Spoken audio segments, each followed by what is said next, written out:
I want to talk about how being a member of the Organist Guild has provided the educational opportunities that have rounded out my training as a musician, as an educator, and as an organist.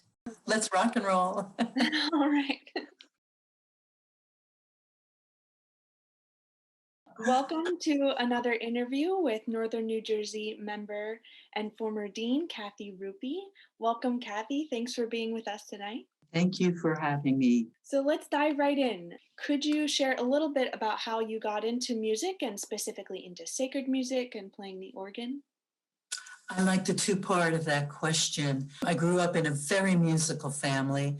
My mom, who never got to do higher education, was a piano teacher. Her highest regard was for music in that family. We all four kids were musical, but her highest held value was playing the piano. And it certainly rubbed off on me. Also, I learned early on, because we didn't have a lot of money for piano lessons, I learned as much from an older sib who was very gifted as a violinist who was taking lessons. And I just picked up accompanying her very advanced repertoire and playing in low-key home recitals. But the thing that got me into sacred music, which is such a different question, I went to undergraduate education and my major instrument was pipe organ. It was people that I substitute organ work with, and that's what I started my career out doing, as doing interim work. And someone kept talking about this fun chapter of the Organist Guild, and boom, I became a member. It took me years till I started becoming active in the activities, and it was another AGO project that really got me involved in knowing people and feeling comfortable about attending meetings. Mm-hmm. Thank you. So you mentioned you went to school, you started your studies, and your main instrument was the organ. So what drew you to it initially? It's a funny answer because we also had a very musical church and I loved being there, but it was more the direction from my mother. It was a parental suggestion and it was the 60s. I was pretty rebellious. I never rebelled against that. And I studied the organ. It wasn't one of those inspired personal stories. Oh, yeah. I first and foremost have been a pianist and a piano teacher and an accompanist. And it's just been such a beautiful unfolding over the decades because all of those pieces have come to fit together. What are some of your proudest moments or some highlights from your work in the field that you'd be willing to share? Equal footing, and they both are recent ones. As I became the dean of the Northern New Jersey chapter, we brought a program to my parish. And it was a brainstorm of someone collaboratively in the program committee to do an evening with Peter Cuba. And I was so proud of that because we had come through a serious time of a lot of coping with challenges in the chapter. And we birthed this program that permitted some humor and lightness. And it also attracted a very large attendance from the greater public. So I was just pleased that in my little parish that we were able to birth a program that helped us as the many performers who participated, singing and playing the piano and playing the organ, but also the many people who were drawn to the music. And we did with our now present dean, June Marana Mary, whose church is in Hackensack. We all in the audience sang, "Oh, Little Town of Hackensack." You can't make these things up. That was wonderful. And then parallel to that, and it's also very AGO driven, was a very recent program that we were able to do collaboratively. Another member of AGO and 3 church musicians and 1 priest We pulled together our whole local district of churches in our denomination, and we did an epiphany lessons and carols, in essence, that collaborated and brought people together of 12 parishes. And in our denomination, we're not used to having gatherings like, and this might have been the first of its kind in our denomination in so many years. So I was just pleased that we could pool all of our experiences and bring so many together. And it was a wonderful evening on a lot of levels. Mhm. Do you have a favorite composer or era of music? And if so, why do you prefer them or that era? I love Bach. It's what I studied. It was my primary diet as a student, and I've always loved and appreciated that background. At this point in my life as a director of music at a church, an Episcopal church that's very liturgically based, I really appreciate the well-written music of our contemporary composers that can give us music appropriate to each Sunday, substantially written so that I feel it's got, quality to it. And I'm happy to present that. Also, I love featuring music by women composers. I recently played something by Clara Schumann, and I'm happy to do that.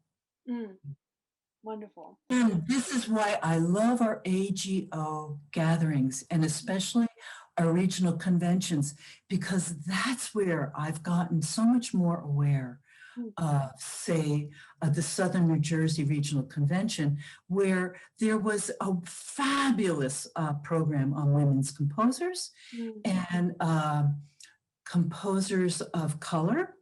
And, so it's like that's where I count on those gatherings to educate me more. mm, wonderful. If you could offer advice to organists starting out in their career, what are some main points you would share? Follow your passion. If you're starting out, go for it. Follow your passion.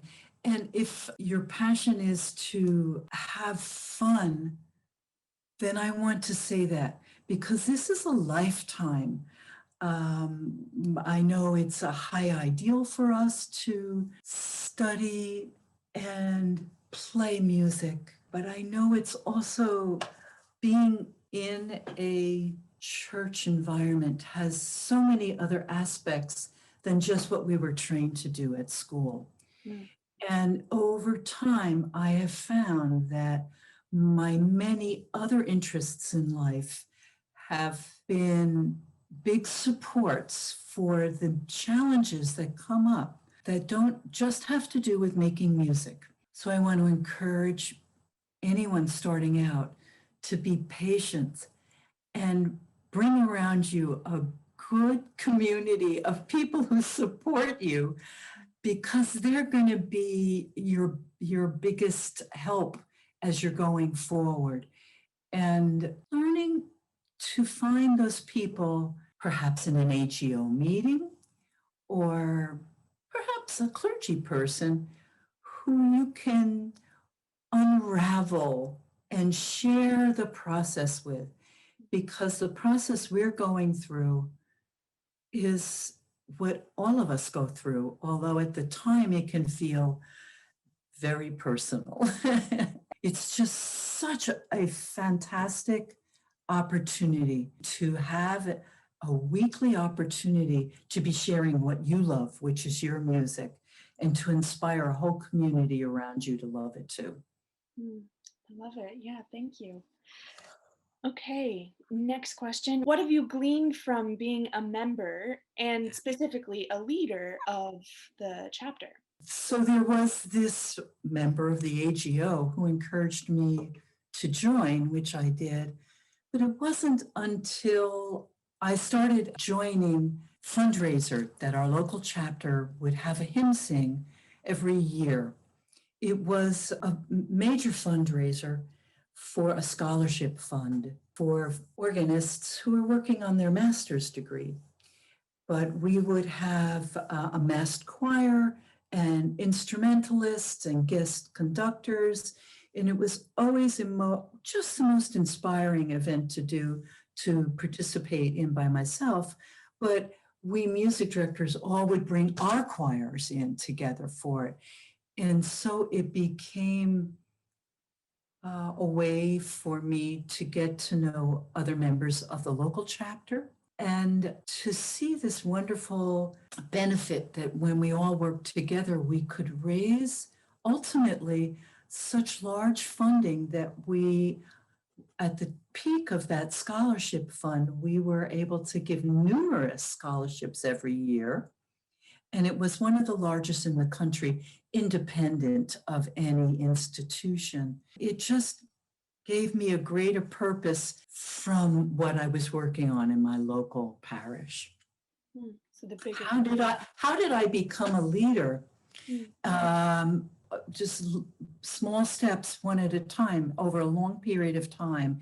And I want to encourage anyone who is a member of the Organist Guild, the next time you're called by the search committee, to consider volunteering on either the board or our program committee, because you don't have to take over major leadership right away. What you gain by volunteering on the board or the program committee is the opportunity to attend meetings.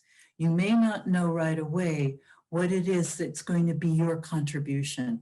And mostly your contribution in the beginning is showing up and being someone else that can be counted on to be there. And eventually it will just become apparent what your skill is that's necessary.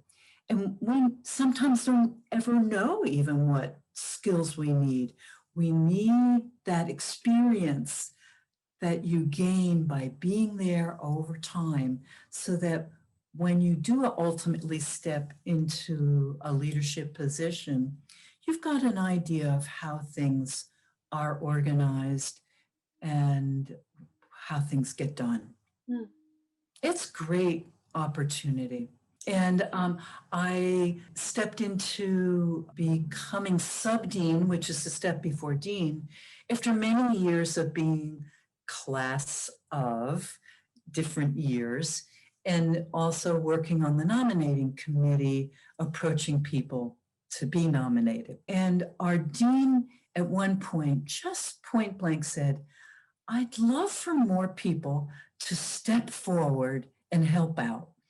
And I said to that dean, well, I'd really like to help out, but I don't see what my skills are that would fit. And in less than a year's time, there was something I could do that we figured out would fit together. Could you briefly describe the instrument you have at your church and a little bit about its history? I love to talk about the instrument at our church. It's a very small 2-manual pipe organ, but it's a lovely sound of this little pipe organ. And the acoustics of our sanctuary are wonderful, and for the location where it is. And I want to share, and I wrote this down so I would get it correctly. Back in 1983, there was a member of the community, not even a member of our church, but friends of our church, her name was Major Elizabeth B. Fisher, and she was a U.S. Army nurse, but you notice she became a major. And at the time of her passing, she left a significant amount of money to our church. And that some of that money is still what keeps us operating. But at the time, there was an electronic instrument in the choir loft, and the people at our church really decided we needed a pipe organ.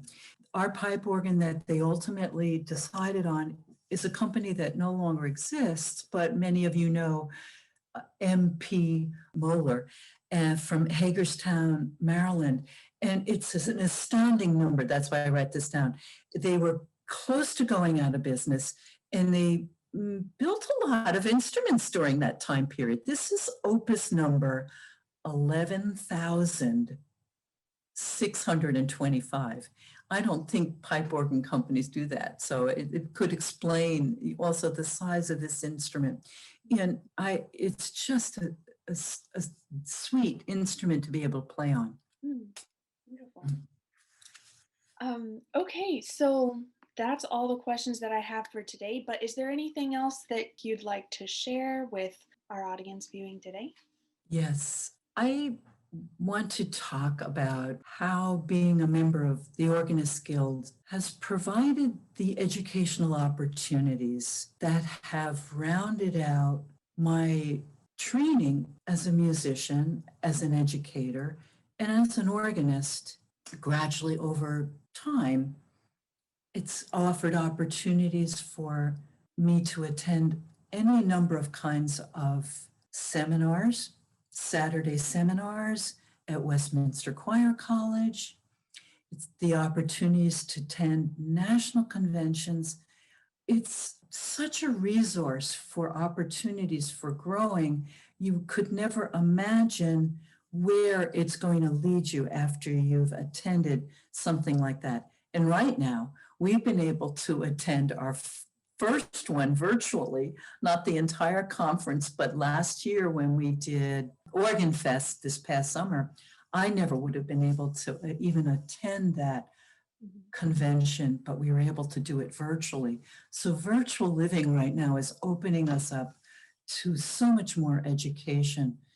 And it hasn't always been specific to Organist Guild, but it's where I've heard and networked with so many other members that have given me the music buddies to attend events with and look at and discuss and remind each other and keep each other on board about what we're doing and where else we can go when we need help. I couldn't begin to list the myriad of opportunities I've been exposed to because of being a member of the Guild. It's just incredible. Aside from expanding my education, but I think I hear this theme for me, which is having friendships. You never know where that's going to lead professionally, but also connecting and learning how to have fun with what you're doing.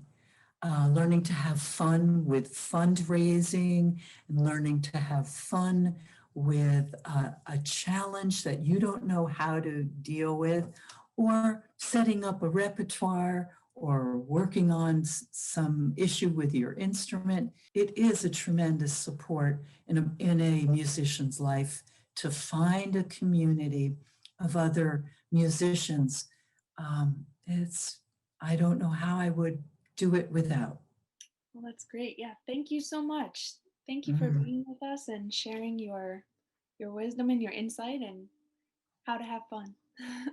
Come join the AGO Yes, in northern New Jersey. yes, yes, specifically our chapter.